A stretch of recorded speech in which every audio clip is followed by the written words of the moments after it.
In this video, we're going to be taking a look at the Star Wars The Vintage Collection Luke Skywalker in his Hoth outfit.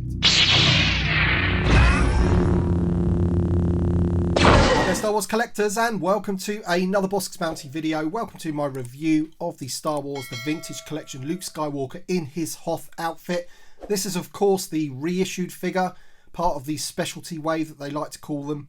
And as you can see there, he's looking pretty awesome on his Empire Strikes Back card.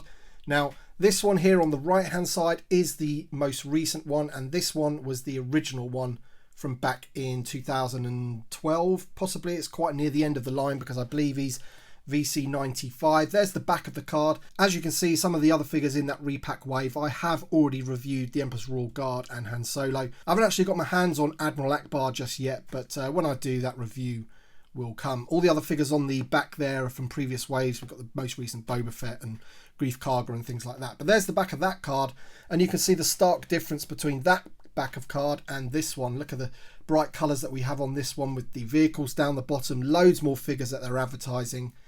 And yeah, the back of the cards just looked a load better. But they retain the numbers, VC95, so they're both VC95s. Now, the only other difference really is the name pill. They've chosen to call him Luke Skywalker Hoth, whereas this one was Hoth outfit. They did something similar with the Han Solo Endor figure. It used to be trench coat, and now it's just Han Solo Endor. You can check out that video where I look at those cards. But there he is in the bubble. You can see that in the previous edition he was holding his little blaster there, whereas this one's packed up there. But apart from that, very, very similar. This bubble's ever so slightly wider, but apart from that, they're pretty much identical. Now, of course, the latest one does have the photo real face deco, so we'll be able to check that out. And unfortunately, I don't have this figure loose, the previous version, so when I get this one out of the pack, we'll just have to line him up there and check him out. Apart from that, the colour of the card backs, this one's got, I don't know, the colour's just different. It's hard to explain. That Tauntaun almost looks a shade of green compared to this one, but it's like they've enhanced the colours a bit too much, but I don't know. As you can see, this version also was unpunched. It's impossible to get the new ones punched, and the cardstock has definitely changed. They're a lot more thinner and bendy, whereas these ones are a lot more sturdy. But apart from that, exactly the same figure. This is one of my favourite card backs from the Empire Strikes Back line, and possibly from the vintage collection as a whole. I love the fact that Luke Skywalker's sitting there on his Tauntaun, even though you can't see the Tauntaun's face. It's an amazing card back, and it was an amazing card back when it first came out back in 1981 as well. So there you go, there's the back of the cards. We're going to crack this one open and check the figure out. Okay, so here's the figure outside the packaging, and before I compare him to the previous figure, I just want to bring your attention to the head sculpt and of course the photo reel. And I've got to say, this is probably the best photo reel that I've seen since they started doing it on older figures. Of course, it looks really good on new figures, but when they tend to put it onto an older sculpt, it sometimes doesn't work. But this one looks really, really good. And I think that's a good likeness of Mark Hamill as well. Especially for an older figure, I think that's pretty good. The paint's good. It's not sort of misaligned or anything like that. It doesn't look like he's having a stroke like the Han Solo one did, but let's compare him to the previous figure, because I know the previous figure's face deco, he looked a bit wooden, and as you can see, looks very, very pale, and as I say, just looks a bit lifeless, whereas this one, the photo reel, really does bring him to life. So we don't need to look at that older figure anymore. You've seen the comparison, so basically everything else is pretty much the same. There's very, very little difference. So the only real negative thing about this figure really was the fact that I don't think you ever really see Luke Skywalker like this in the film, and if you do, it's for a matter of seconds, you know. He's either got the face scarf around his head or he's got it drooping down from the helmet, which you can't do with this. Now, I'm sure you will know that there is another figure that's very, very like this from the Black Series 3.75. It pretty much has the same body, but the head on that one does have the scarf coming down from the headgear.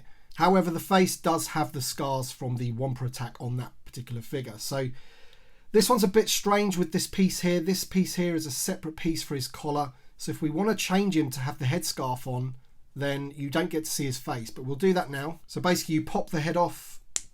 Yeah, so what I was saying about this piece here, when you take the head off, it's a separate piece. Very, very strange that, but keep that on like that.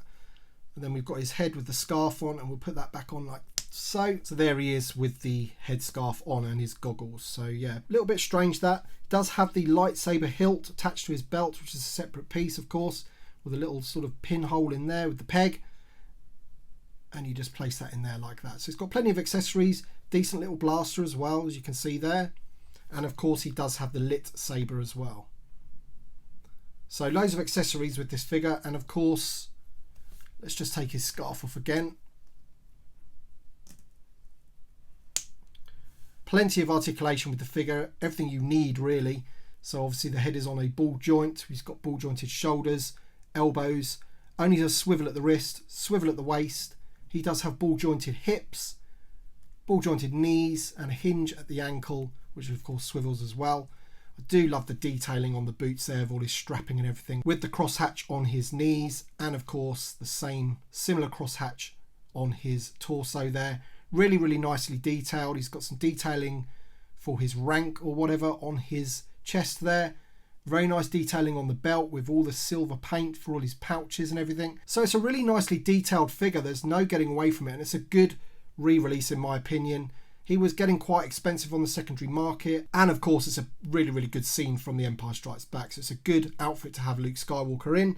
They could have just executed it a little bit better with perhaps having, you know, the headscarf coming down from this particular head, which was, yeah, a little bit annoying with this separate piece, but you can't really have everything. But if you did want to order this figure, he is up for order on Entertainment Earth's website. I have an affiliate link in the description below if you want to use that and support the channel. But there he is. The blaster does fit in the holster as well, and that even has silver paint on it as well, so